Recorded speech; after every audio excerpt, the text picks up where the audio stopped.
espazo unitario, nestes momentos é un espazo a pôr en valor.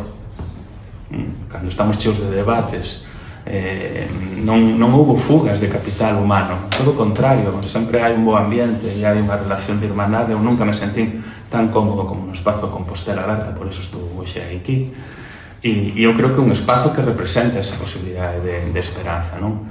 Eu coido que a cidade e o palco xa dende outra posición, unha posición tamén, o frente á sanidade pública está moi defraudada co que fixo Bugallo, co modelo de cidade que trouxo, que ao final nin cumprimentou, e que eu creo que é un modelo bastante bonapartista e bastante naftalínico, vale?